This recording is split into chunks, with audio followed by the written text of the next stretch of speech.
So as many people are starting to figure out, living in 2021, dealing with the critical social justice ideology, this movement and ideology tends to misuse words or use them very strategically in order to achieve its goals. My name is James Lindsay.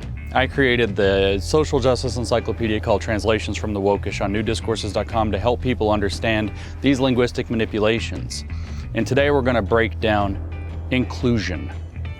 So inclusion sounds good. Everybody wants to have inclusion. You think, yeah, let's get people here, let's get them included, get them feeling included, like they're not being excluded or made to feel uncomfortable. We're not going to say these kinds of people or those kinds of people can't be here.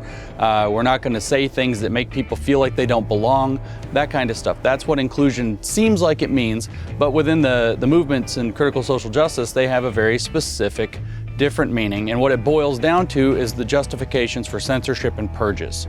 You might not think so, you might think that that's pretty extreme, but the way that this all works in critical social justice is by looking at the effects that power dynamics have on different groups that they claim are marginalized or oppressed or excluded by the operation of that power dynamic. So for example, black people might be excluded by a power dynamic of white supremacy. That's something that they would say.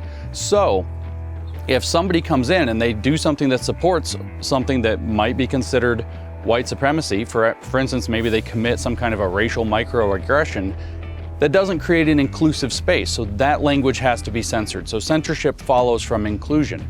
But because the very presence of people of certain races can, according to critical social justice ideology, can reproduce those feelings of exclusion or discomfort or marginalization, sometimes people themselves have to be removed, or the people who say certain types of things or have certain types of beliefs. That justifies purges. So inclusion actually means censorship and purges under the ideology of critical social justice.